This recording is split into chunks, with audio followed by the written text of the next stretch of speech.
you playing? Greetings and welcome to What the Bleep Are You Playing? A podcast where we play a game, and many times that game is bad, and tell you why the bleep we played it. I'm Acme Sean. I'm here with Thomas in the 24th and a half century, and this is Mason, who walked into a wall because it looked like a tunnel. How you guys doing? I did love my intro. Oh, man. Why am I the one that would walk into a wall because it looked like a tunnel? Because you would. No. Not if it would look like a tunnel. Now, if it was painted like a street, maybe. Sorry, my bad. This is Mason, who would walk into a wall because it looked like a street. This is Mason, who would walk into a wall because it was painted like MGK. Dang. So, if you can't tell here by the intro, and maybe you can't, we're going to be a Looney Tunes episode here.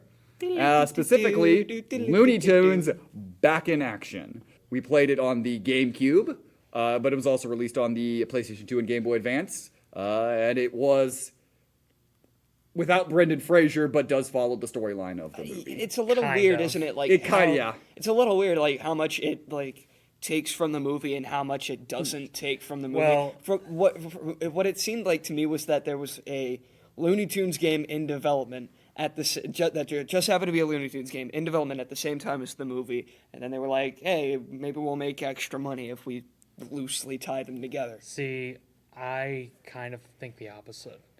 Because Back in Action had so much trouble in development. Like, it was altered. It was in development hell for like a couple years. Mm-hmm. And this game feels jumbled because that movie is jumbled. Yeah. Production-wise, so that's what I'm And my hot take, Looney Tunes Back in Action is better than Space Jam. Yeah. Looney Tunes Back in Action is the best Looney Tunes movie. You know, we might as well get that conversation out of the way. There are parts of Back in Action that I do prefer to Space Jam, and there are parts that I prefer to. I just Space like Jam Back in Action because it's an actual movie. It is an actual movie. My biggest problem with Back in Action, though, is that specifically the effects with the Looney Tunes characters somehow have aged worse than they did in more Space of using Jam. the 3D stuff, and because Space Jam utilized a lot of the same thing that Who Framed Roger Rabbit used for it, whereas at that point you'd have things like when Back in Action came out, Rocky and Bullwinkle had come out. I believe the Scooby-Doo movie had came out by that point. So things that they were really they were experimenting with a lot of the special effects. Right. Yeah, that's right. Because Back in Action was 2003. Scooby. I'm having a heart attack. No, it's fine. Because Back in Action was 2003. Scooby-Doo was 2002. That's right. And yeah, this was. You can tell they're not grabbing anything when they're grabbing the Looney Tunes or whatever. Mm-hmm. Now that being said, I still think Back in Action looks pretty good.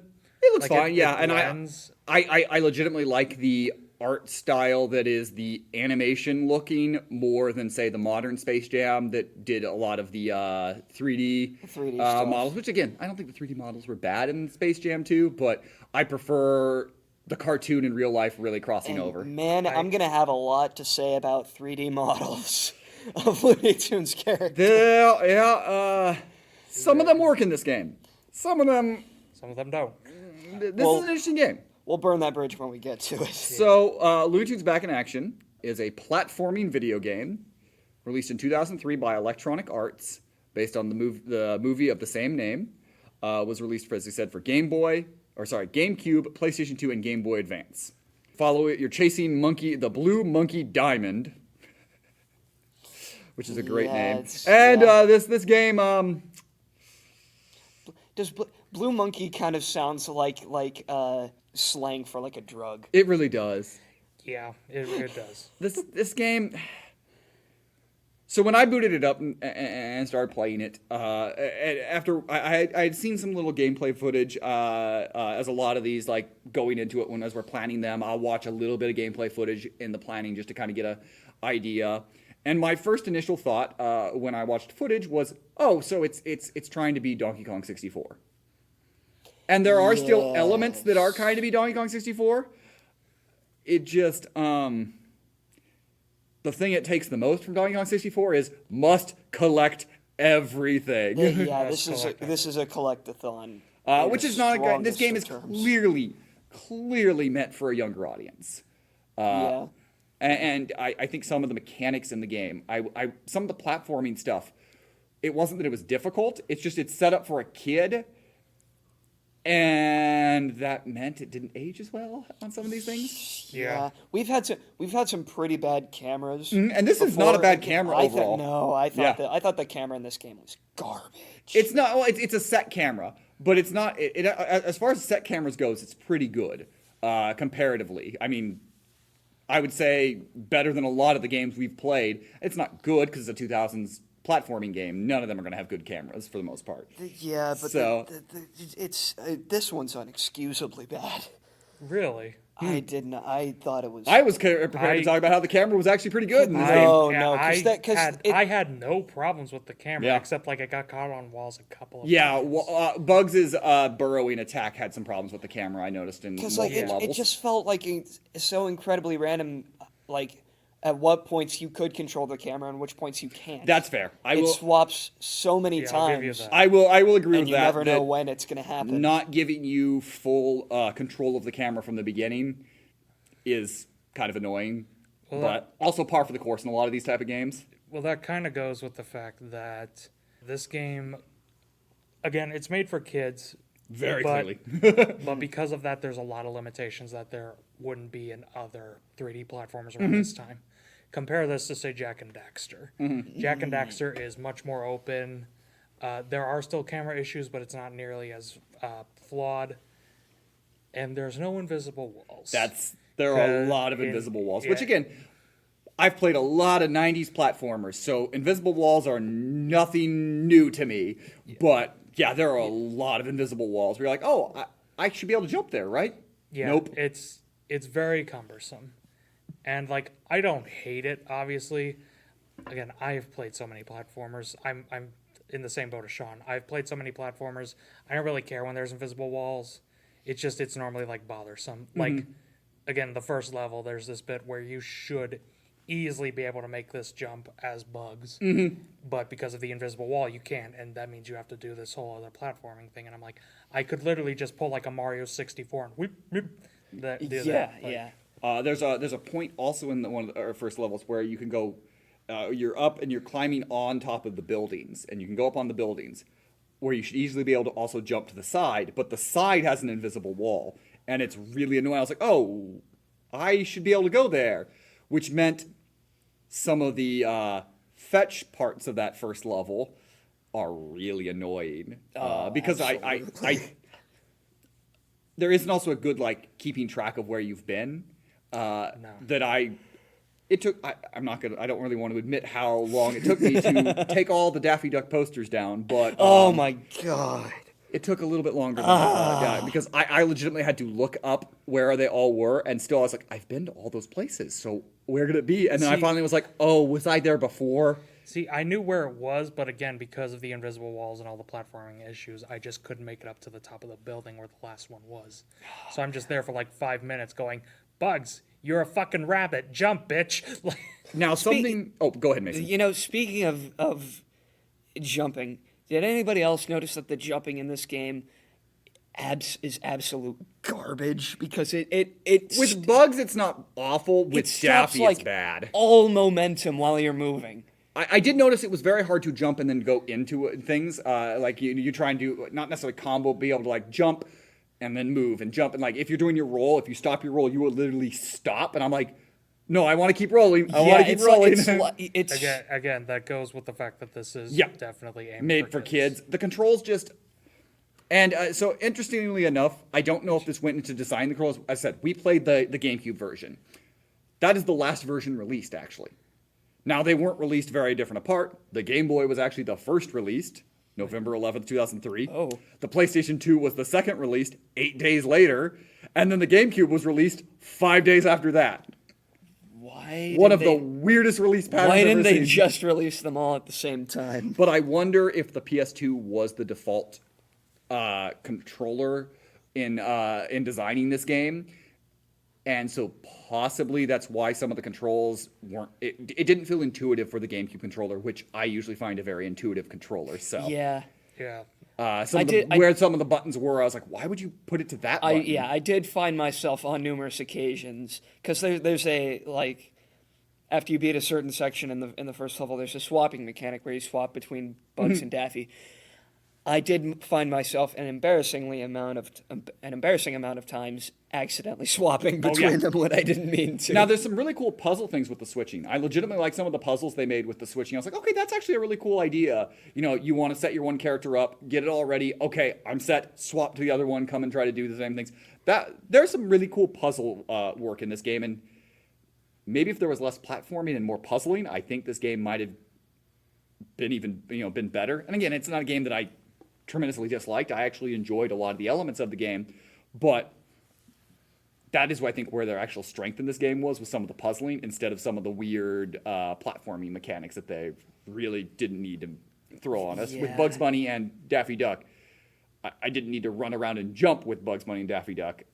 Maybe doing some other stuff might have been even a little more fun. Yeah, I think the thing is, like, Looney Tunes has just been in platformers for a while. That's true. Like, in the PS1 era, you had Bugs Bunny Lost in Time, Duck Dodgers on the N64. It's a good game. You had Bugs and Taz Time Busters. Hell, even I think a year before this, Taz Wanted came out, which is again. What was the game that he plays at the beginning of Space Jam: New Legacy on the Game Boy? Oh, that's Bugs Bunny. What the fuck is it? Is that? Oh shit! It's Crazy Carrot, something like that. Bugs Bunny. I think that's right. I honestly Bugs think. Bunny's Birthday Bash, something. Have like I accidentally stumped you? Look, there's this. It'll eventually unlock a core memory of. Look, the only reason that game looked familiar at all is because I watched AVGN a lot. That's the only reason it looked familiar. But yeah, this game, it's definitely flawed. I'm not going to say it's not. Now, I have a lot of nostalgia for this game. Like a lot of games we pick here, I have a lot of nostalgia for this because I was obsessed with Back in Action as a kid. Like, genuinely, it was... Oh, Mason's got an answer here Bugs for Bunny Crazy Castle. How did I knew it had a castle in it, too. Whatever. But yeah, I played this game a lot because I was obsessed with Back in Action, the movie. Legit, when other kids were pretending to play Star Wars, did I pretend I was Bugs Bunny with his carrot lightsaber? Yes. That's did you have The Force for Dummies as a book? No, because I didn't get that as a kid. Because I didn't watch Star Wars. I watched Back in Action before I watched any fucking Star Wars. The reviews of this game were not particularly kind for the most part. I could imagine. Like Metacritic, GameCube had the highest rating, actually at 64, whereas the Game Boy the lowest at 47. And you have a few pretty good, GameZone gave it a 7.8 out of 10 on the PS2, but then you have some of the bad ones. Game Informer gave it a 5 out of 10. Yikes. GameSpy gave it a 2 out of 5. And one of the bigger ones is XPlay on G4 gave it a 2 out of 5, calling it a generic platformer with Looney Tunes characters pasted on top of it. That's kind of is one of the kind of is how it feels. It feels like at times this game was not planned as a Looney Tune game, considering how weird and crazy that world can be. Like, for example, there's the character early on in the game that it's not Elmer Fudd, right? That grabs Bugs Bunny. No, it's like generic. It's generic. It's generic enemy, but it's meant to be like generic Elmer Fudd. It's a Leisure Suit Larry ripoff that grabs Bugs Bunny and you have to rapidly hit the button on that. Yeah, and that feels like, but that's just so odd in this game. Like you just like, I need an enemy to get it. Like there are funny things you can do in this world in Looney Tunes. And some of the stuff just feels like, well, we do this because it's video games. Yeah. But also, I do think it keeps a lot of the Looney Tune charm at times. The dialogue is legitimately funny in a lot of parts. I laughed a bunch at especially Daffy Duck. The thing I admire about this game is I love the way they write Bugs and Daffy. I think they get their relationship down. They are in a lot of ways going to be in a buddy cop movie, kind of, yeah. That should be the relationship Bugs and Daffy have. Like there's the first cutscene in the game is Daffy pitching his idea for like this Batman ripoff movie, and the Warner Brothers executive is like, Daffy, you're just not action hero material. And it's like, yeah, thanks for the emotional support. And Bugs is asleep in this chair, and it's like, hey, it's a smash hit. I love it. Like he just wakes up in a start. There's a line early on, and it goes, "Executive is a bad guy" at the beginning, and things like that. A Hollywood executive being a bad guy? Who would have predicted it? Yeah, like And I was like, in a post Harvey Weinstein world, that line is hilarious to me. which is funny because that came out way before that happened. Oh, I know. And in the current state of Warner Brothers, That's that's true. also Hilarious to me. But I will give it that in some points during the game the writing is like classic Looney Tunes level, but at the same time, it's just presented in the worst way. It has the cutscenes in this game have a very similar problem to, funnily enough, Space Jam: New Legacy, especially the second half where they all become 3D models, in that when they become 3D, they lose a lot of their personality and their charm, and they're not as flexible, I guess you could say, as they are in their 2D animated, in their traditionally animated forms. And they're a lot more malleable. And yeah, that's very true because there's like no squash and stretch in these cutscenes. Yeah. Like there's some in the gameplay like when you jump or whatever, but there's like no squash and stretch action in these cutscenes. And when you're making a cartoon game that is pretty primo, you need to do that. Yeah. It would be like if they made a Tom and Jerry game. Oh, they and have.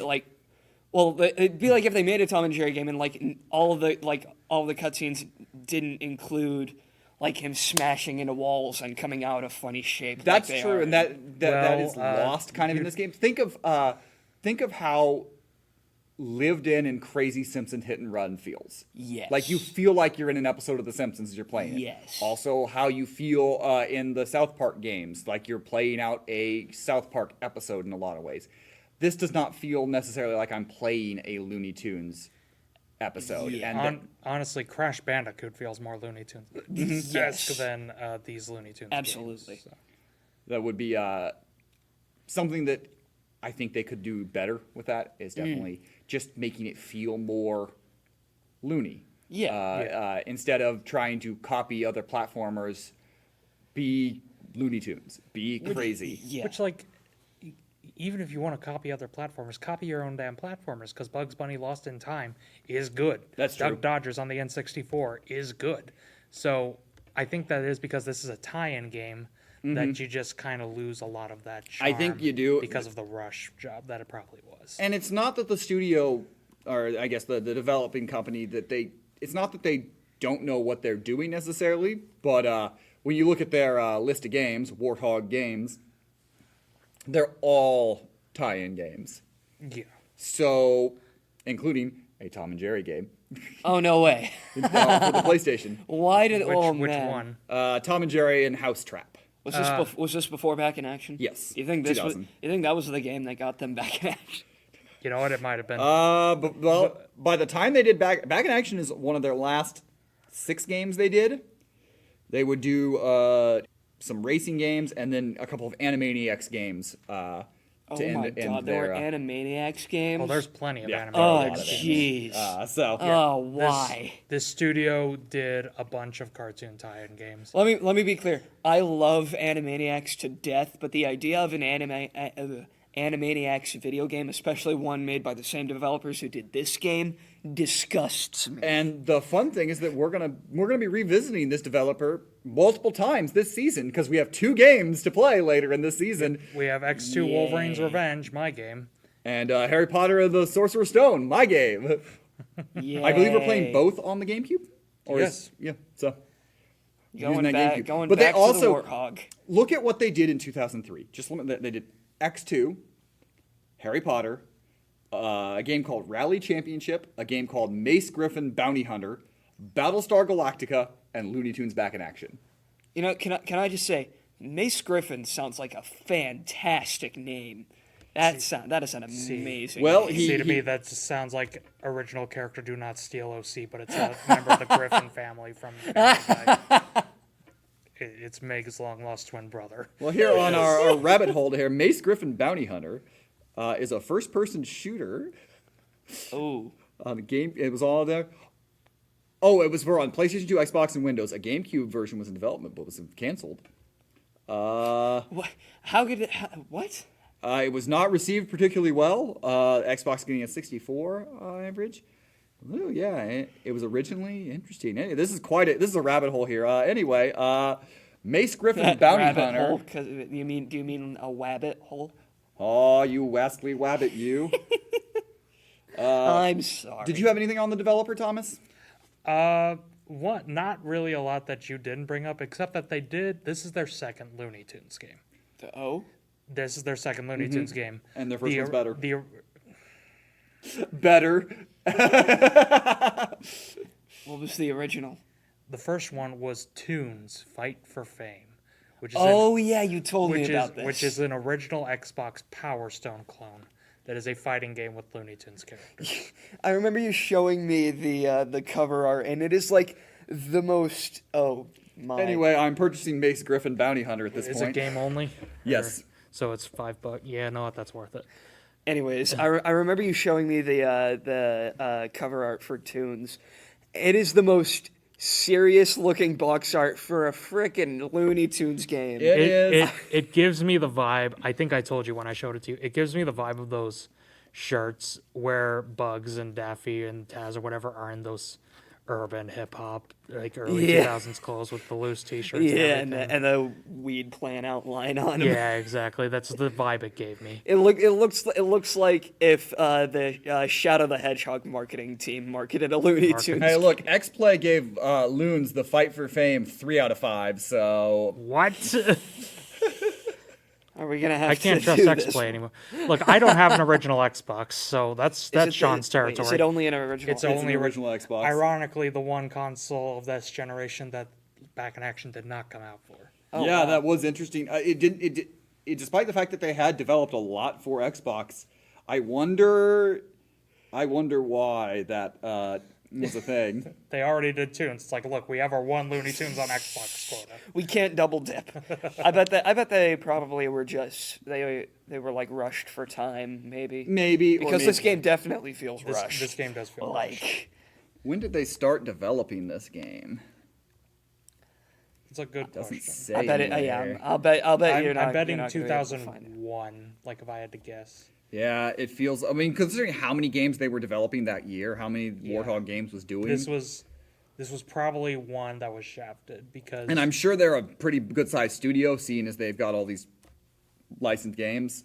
So they might have also been stretched thin on who was working on what, Yeah. and it might have been their C team working on this game, or their B C team, or D. you know, one of those. You know, if they're doing that many games, because Because there are a couple of games in there that are actually pretty good. I was gonna say 'cause X2 is good. Sorcerer's Stone is good. X2, Which it's flawed, but it's Sorcerer's solid. Stone has something that we talked about in this game that we'll talk about a lot when we play Sorcerer's Stone. It feels a lot more open than this game ever did. And yes, I And think that's interesting a big about this thing. game is they present it as a very open feeling to the game. Go explore, do all these things, and it feels very closed in a lot of places. Yeah, which we talked about Larry Boy a while ago about it being kind of baby's first Crash Bandicoot. Mm-hmm. This feels like it's trying to be baby's first Donkey Kong 64, Mario 64, but the problem is Mario 64 has that openness. You can do basically anything to get to your objective and all that. Here, it's a very linear structure. You have to do these certain things in this certain order. And like speaking of Mario, this would have been like around the same time that Sunshine came out, right? Yeah, it would have been Yes. the same year. No, Sunshine would have was 2004. Sunshine was 2004, I So believe. yeah, Sunshine was about to come out. It's on the GameCube. It's the same platform that has Sunshine. Yeah. Also, Sunshine looks so much better. Graphically, that's- I'm not going to say the graphics are necessarily bad. In defense of Looney Tunes, you're also comparing a AAA first-party Nintendo title to a licensed... I'm just saying that, like, for a game, this game, the environments are fine, but everything else feels very PlayStation 1-y. It varies very plastic. Actually, Sunshine came out in 2002. Really? August 26th, 2002 in So this in came North out America. before. It came out over a full year after Super Mario Sunshine. Like, Again, in fairness, It is in fairness. It's not a triple 1-to-1 A- comparison, but Because in Yeah. fairness, AAA Mario title versus probably rushed Looney Tunes licensed game. okay, but if you want to go, something that was aimed more towards kids, that was based on a cartoon franchise. You know what came out a whole month before this? Battle for Bikini Bottom. One of arguably the best licensed games of all time came out basically weeks before this. So, like, why would you even bother at that point? maybe you don't like SpongeBob? I mean, even people who don't like SpongeBob, it's just a better game. That's fair. I've also never played any SpongeBob games, so... Really, not Yeah. even Battle for Bikini Bottom. Mason, when it came out, I was 16. Okay, fair enough. But I mean, but SpongeBob transcends age. Let's be real here. You are never too old for SpongeBob. It's fair. Classic SpongeBob, I'll say. Exactly. You are yeah. I will give it that. Classic SpongeBob has some of the best writing I've ever seen on Nickelodeon. That's fair. I'm just more like I said, I've never played it. It's No, not... I know. Well, again, that's why this game is... I'm shit talking this game. I actually don't hate it. I it's- didn't hate it either. It's just it kind of is what it is. Yeah, I don't... It's just kind of a there game. I mean, yeah, it is what it is. But at the same time, like, this is Looney Tunes we're talking about. Don't we think that the Looney Tunes like deserve a little better? You know, This is Looney Tunes, but this is also Looney Tunes back in action. yeah. Which it's just... I love back in action. I do. Genuinely, I think it's the best Looney Tunes movie. I love back in action to death. That movie fucking bombed. It did. And with all the production problems that plagued it, I wouldn't be surprised if some of that rubbed off on this game. Wouldn't surprise me at all, honestly. Yeah. I mean, the climax of this game is the original climax for the movie. Because this Really? game ends in the jungle. It does not end in space like the movie. It ends in the jungle. And Looney Tunes in space. Looney Tunes Space Race, baby. Oh yeah, that's I've actually a thing. heard that game's pretty good. But yeah, this ends in the jungle. Tweety gets turned into a fucking pterodactyl or whatever. Pterodactyl. That's what he gets turned into. He gets turned to like a dinosaur thing, the Tweetysaurus. Roar. Which I will say that is another line that I do like. Because you play as Tweety in the final battle. Someone who you've never played as throughout the rest of the game. And they bring that up. Daffy's, I think it's Bugs or Daffy, who is like, and welcome to the final fight, ladies and gentlemen. I'm Daffy Duck, who was originally the main character of this game. The game is a little self-aware, which is good. Yeah. But that's Looney Tunes, so like I did like that element of it. Yeah. And again, I genuinely think the writing of this game. I'm not going to say it's like gut busting, like I'm crying, laughing, or whatever. But there's a lot of parts that I find really funny. Yeah. So I mean, yeah, I do. Mason's going I to be the will give it- contrarian. No. Here's the thing. I'm not disagreeing. The writing in this is genuinely like on par with classic Looney Tunes. But isn't it a shame that it ended up in this game? Doesn't the writing and the dialogue in this game feel like it deserves to be in a better game? I mean, fair. I mean, I guess, but also like some of the game problems. At least some of the I do enjoy running around because I enjoy listening to some of the dialogue. Like that, the characters talking is fun. So it made a what would have been a really bad game manageable. Yeah. I was going to say, you say this deserves to be in a better game. I would also say this makes the game deservable. Like, the writing makes the game stronger. Mm-hmm. Yeah, I guess that's fair. I guess, yeah, if anyone's looking for that classic Looney Tunes magic, there's a little bit of that in there. I could imagine that there would be more of it in other games, but you know. Yeah, probably. Again, look, if we cover a bunch of Looney Tunes games, I own Bugs Bunny Lost in Time, so we'll probably I do have a that. feeling this won't be the last time that we visit Looney Tunes in some capacity. Look, if this podcast is anything to go by, we'll do Loons. Fight for fame. So, That does seem right up our alley. yeah, there's just aspects of this game that are strange. Yeah. Like, one You, thing you that, could say they're loony. All right, well, that's it. The podcast is over. We will never, ever do another episode. That's all, folks. As soon as we get off the air. Sad to report that was Mason's last episode. I want this on the police record when I die so that they know what happened. It was justified. There won't be dental records. It'll be fine. But yeah, like there's some weird stuff in this game. Like one of the weirdest things for me, and it's a weird thing to nitpick as well, but Duck Danger is weird. Daffy Duck's persona. I know they're going for the Batman parody because it's Warner Brothers. Of course, Yes. they're going for the Batman parody. But one, it's not in the movie, and I have a feeling it probably was in the original. I have a feeling it probably was at one point, but in the movie he's Duck Dodgers. Yeah. Because that's who Daffy is. Daffy's Duck Dodgers. It was- also leads to one of my favorite gags in the movie, which is the jetpack. But in the movie, in the game, Duck. in the game they make him Duck Danger, and I wonder if that's because maybe it's from an original, one of the original ideas in the movie, maybe? That's what I was getting at. I'm thinking because Joe Dante, who directed the movie, massive Looney Tunes fan, loves the hell out of Looney Tunes. Director of Gremlins. Yeah, Both Gremlins, I think. Right? and I have a feeling Duck Danger was going to be like a Warner Brothers thing, like, hey, we got to market this, we got to make toys or whatever. And Dante was like, no, I'm putting Duck Dodgers in the goddamn movie. And I feel like Dante won that, but because of game development cycles, they were probably too deep to change it. They probably were given loose ideas and things like this. This is going to be in this is going to be in it without ever seeing it and designing their own sort of thing. I can see that happening. I know that happens a lot with audio book or novel versions of movies. A lot of times they'll get earlier screenplays. Something maybe was changed. But in the book, that'll still be in there. So that happens a lot. What did you think of the costumes, the extra costumes? Because I felt like that was kind of a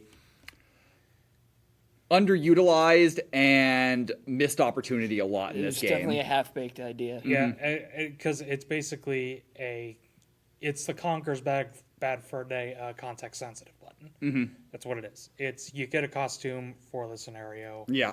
And that's kind of it. Whereas I feel like when it's advertised on the back of zany costumes and Yeah, I feel like, again, that goes with the fact that this game is very linear. Imagine if this game lets you pick what costumes and let you pick which costumes to put on, so you can pick which ways you complete the objectives. Like, say you want to put Bugs in the hula outfit and distract all the enemies, so I don't know, Bugs snaps his fingers and they make him form a staircase to get to the monkey. Or you want to put him in the spy outfit and you find invisible platforms or whatever. that is a lot more ambitious than this game ever planned on being. Oh, yeah. Yeah. I know.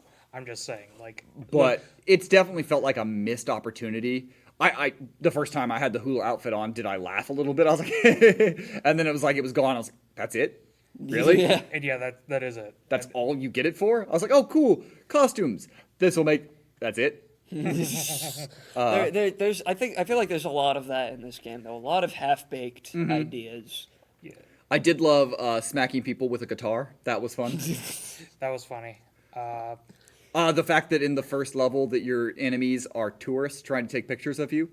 I thought that was Yeah. hilarious. That is very funny. Although, did any of you ever get a good look at their faces? No. Good mother of God, that was ugh. Well, they're they- scary. Things they didn't develop very well was the faces.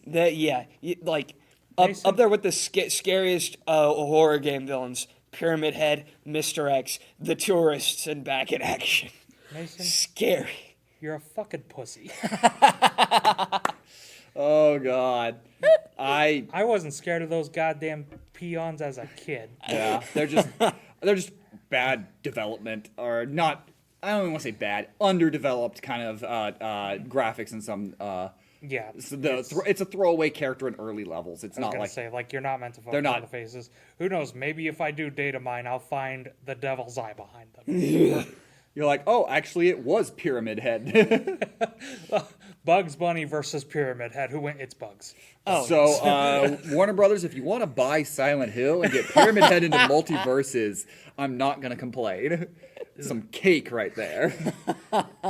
Look, they do more with it than Konami's doing. yeah. I mean, it's not for a lack of trying. Yeah. No, they try a lot. They just try to make pachinko machines. Oh goodness gracious. Anyway, Looney Tunes. I don't really have a whole lot else. No, that's on a lot of this. It's kind of, it is what it is. It's meant for younger kids. That doesn't mean bad. It just means that a lot of the elements of it, A, aren't 100% thought out, or B, haven't aged as well because they were meant for early 2000s kids. yeah. I mean, again, I took notes on a lot, but that's more just like little things that I found funny. Like Bugs Bunny, when you do his attack in the air, he does Zero's saber spin from Mega Man X. Was that intentional? No, but I find that very funny. He does do that, doesn't he? Yeah. I'm just now realizing. He does do that. And I will say, how far did you guys play into the game? I got about halfway probably. It's 5 or 6 worlds. It's 5. Then I finished. I was into the third one. Blasted present. There's Timely. There's Warner Brothers Studio. There's what the hell is it? It's Paris after Yeah, that. Paris is after that. Then the Wooden Nickel in Las Vegas.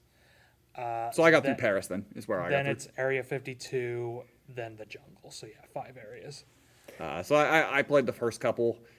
You know, if I really was into it, I probably would have sat down and played more. But honestly, at that point, I was like, even I think as a kid, I probably would have put this game down. You've got a vibe for it. Like, and not that I do like Looney Tunes a lot. I'm not the avid fan that Thomas is.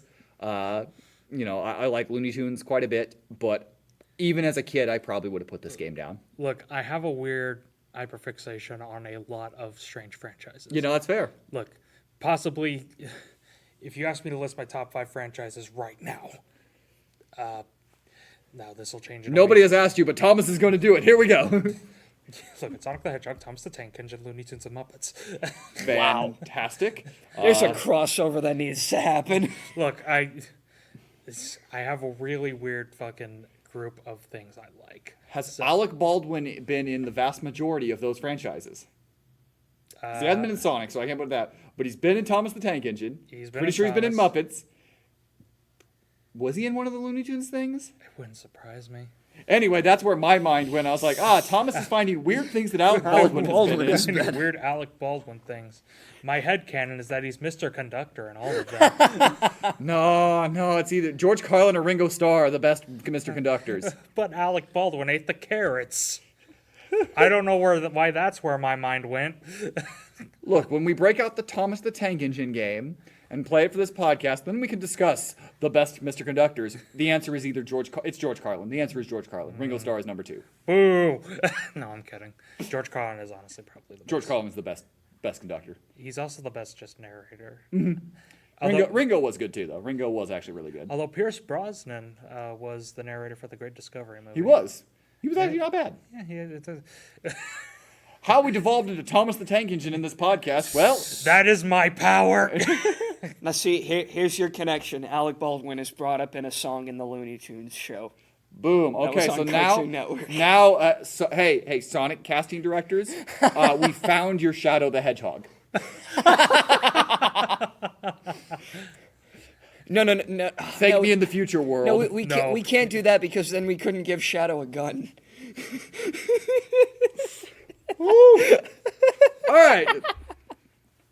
So, in every one of our episodes, when we play a game, we like to ask 2 major questions. The first one being, how does this game hold up? I think we've established that. No. That it doesn't.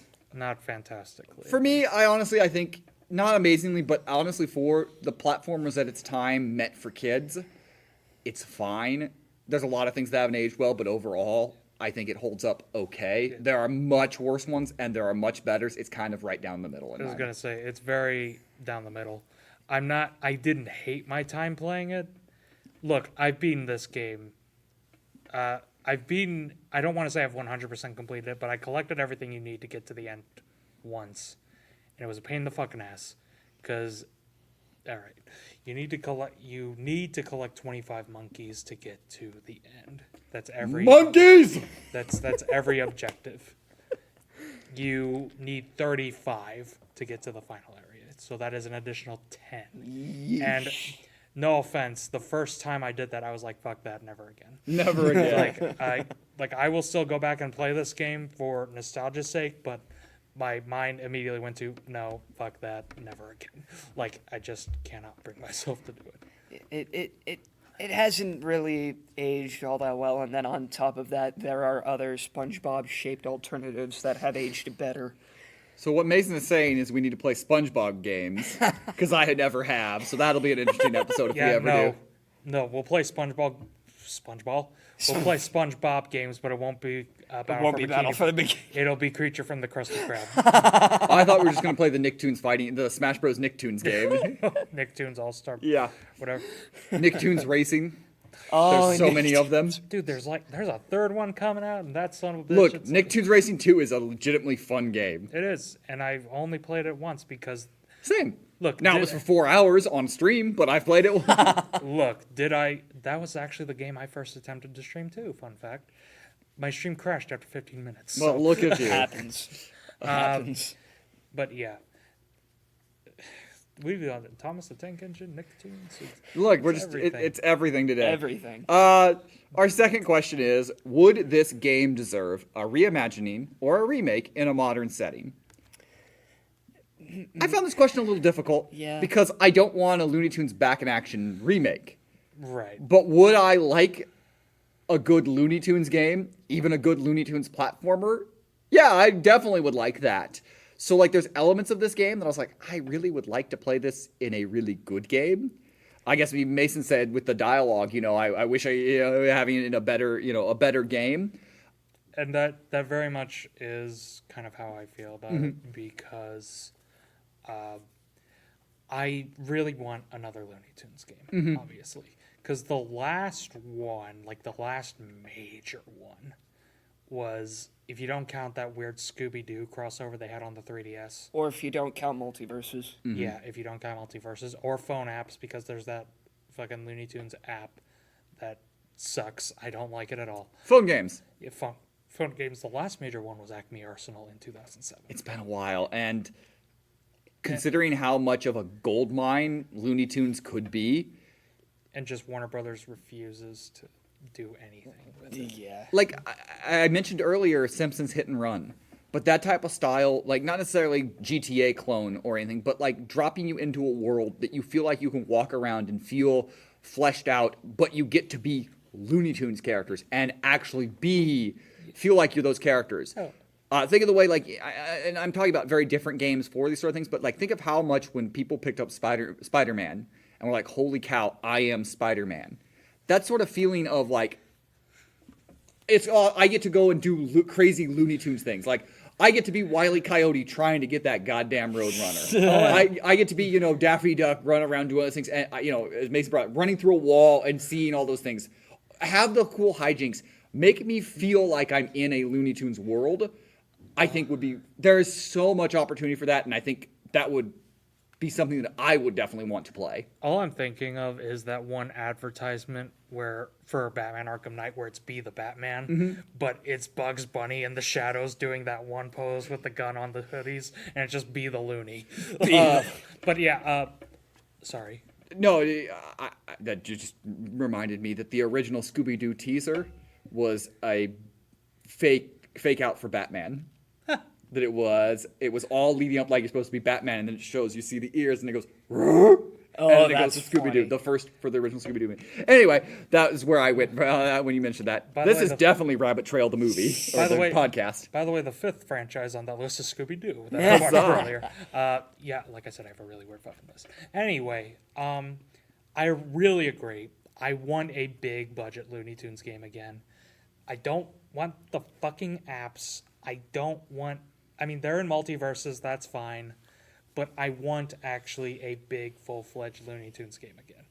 You don't even have to make it this big open world thing like Simpsons Hit and Run. No. Just make it like, again, just make it kind of this adventure that the Looney Tunes go on. Or I mean, whatever. I mentioned earlier the South Park game, and that's not a huge world at all. It's like literally just 4 little areas, but it feels like you're in an episode of South Park. So like that sort of, it doesn't have to be big. I would play the shit out of a Looney Tunes RPG now that I'm thinking about it. You know what I would play if they wanted to make like a bigger scale Looney Tunes game, base it after the Looney Tunes show, because I think out of all the Looney Tunes iteration, that is the one that has like the most set in stone world. yeah. That would be perfect, and you could get the Looney Tunes show cast back, and then you can get Kristen Wiig as Lola, who I really freaking love as Lola. Kristen Wiig's Lola is fantastic. Fantastic, and you could That's bring all that. The It would only be. good version of Lola. I don't know. I liked Zendaya's version, kind of. Dude, she was boring as fuck. But that movie was boring. Yeah, that's fair. Look, the problem. All right, weird Looney Tunes Rabbit Trail. Hey, it would be Squirrel. the first actual Looney Tunes Rabbit Trail and not, Yeah. Hey, how about this other franchise that I'm just suddenly How thinking about about? Thomas the Tank and Dankin? My problem with Zendaya's Lola and classic Lola is just hot girl. Zendaya's Lola is just sporty girl. Yeah. There is like no personality to either of them. Meanwhile, Kristen Wiig has tons So of much personality. Insane Girl. Exactly. Yeah, Yeah. but really fucking funny Insane Girl. Yeah. There is no comedy to either classic Lola or Zendaya Lola. Would Yeah, that's fair. this is kind of my final question on this and there. Would you play a game not to like rip off Kingdom Hearts, but took Looney Tunes and put it in a real like a different weird scenario where you ran around with the characters and did something else? Maybe not like Kingdom Hearts, not like an RPG or like that, but like if you took that sort of thing, would you play something like See, that? I'm afraid of that. Because that's kind of what they did when they made Space Jam. I would You play as Michael Jordan. I would proceed with caution on that, because what it sounds like is man, I had it in my head and I completely forgot about what I was going to compare it to. Dang it. Basically, what I'm saying is, would you play Looney Tunes Silent Hill? Okay, I remember now.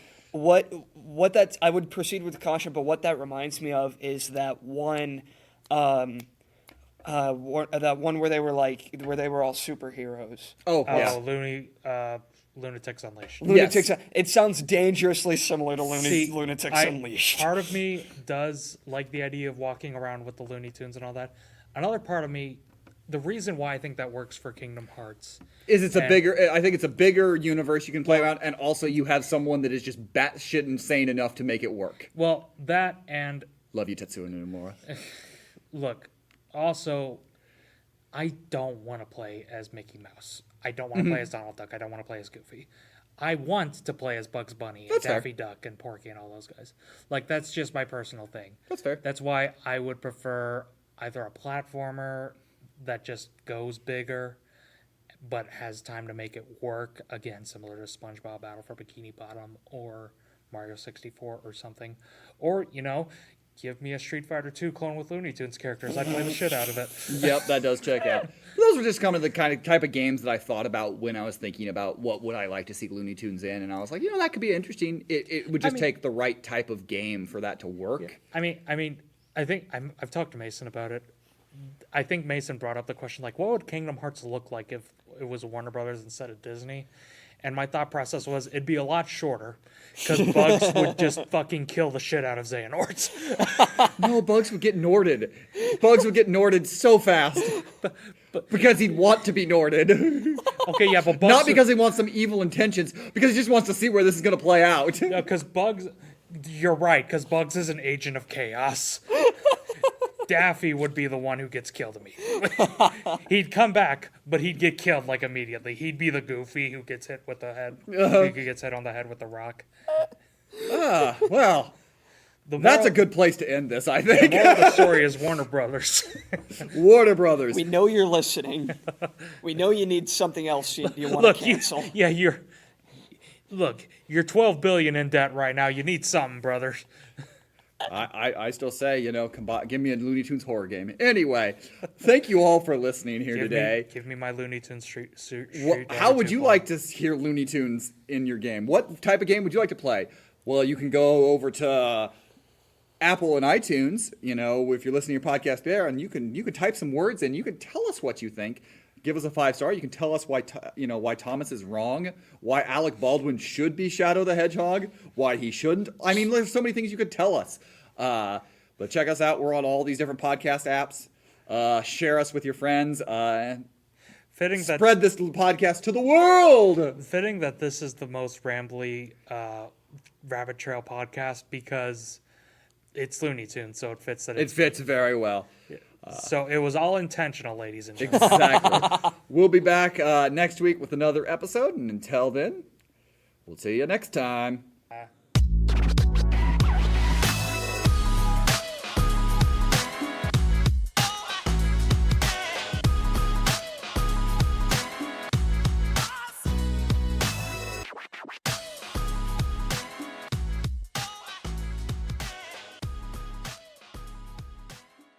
Get good, you slut.